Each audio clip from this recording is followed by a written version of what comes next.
Hi, my name is Jurgen van Doornik. I'm the founder of TetraVision, and today I want to show you the scanners that we can offer. It's a broad portfolio going from a small, relatively affordable scanner to the more high-end systems. So first we have the 3D VOC. This is, as I said, a very low price or a low budget scanner. But nevertheless, it has some interesting capabilities. I would recommend this if you have, let's say, smaller samples that you need to scan. If accuracy is not that important, if you want to do maybe some reverse engineering, you are starting with 3D scanning, you don't really know yet if it will be successful, if you will do it daily, maybe once a month or so, then this is a great system to start with. It has multiple scanning modes, going from blue line laser light scanning, which is great for capturing smaller details, but you can also switch to a bigger measurement volume with the infrared laser line methods, and then you can scan bigger objects.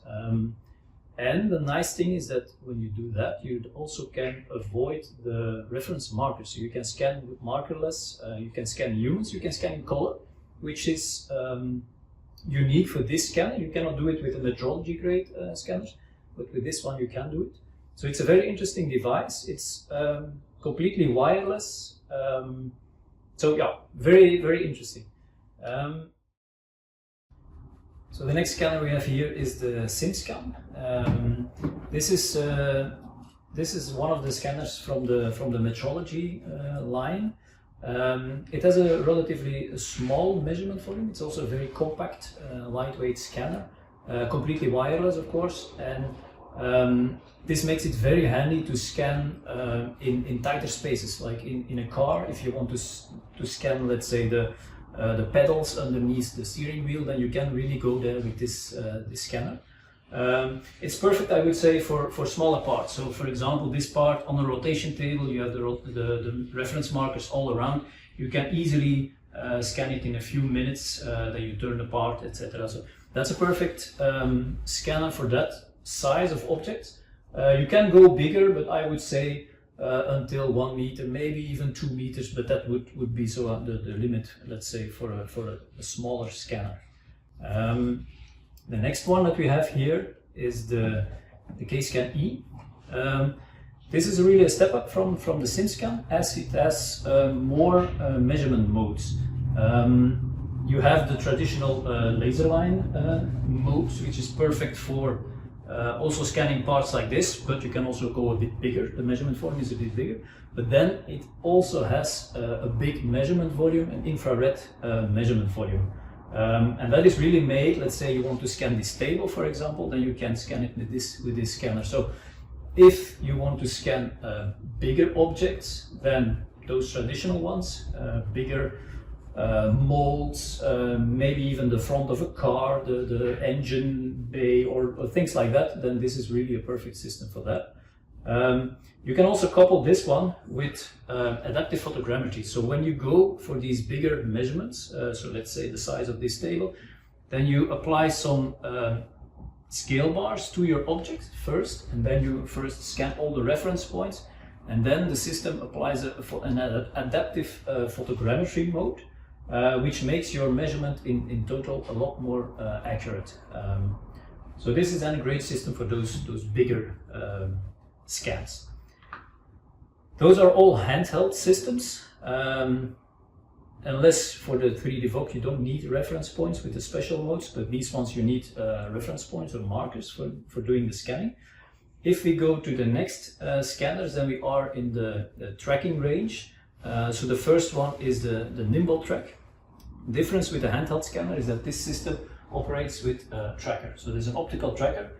This tracker will see the scanner, it will see the reference points around the scanner, which means that as long as you are in the measurement volume of the tracker, you don't need any reference points. So you can, this scan for example, you don't need any reference points and you can just scan like that.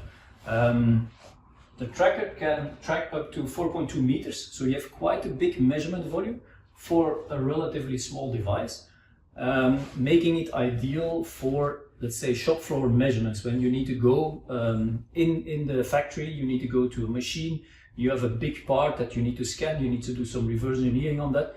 You just place your tracker, do a calibration, and you scan whatever part of the machine that you need to scan without any reference markers, which is very, very handy.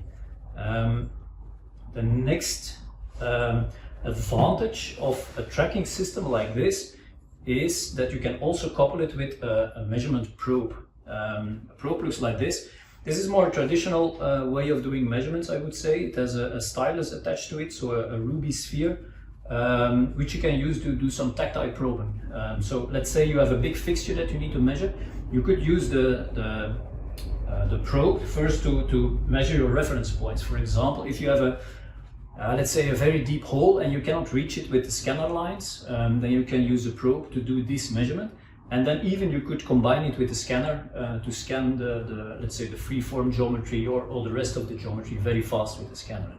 So it's a very versatile addition to, let's say, the scanner in combination with the tracker.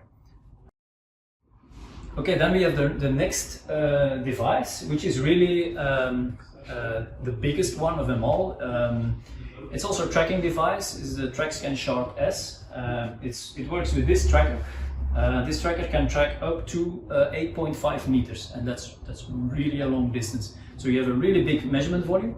In that volume, same as with NimbleTrack, you just place your scanner and you do the scanning.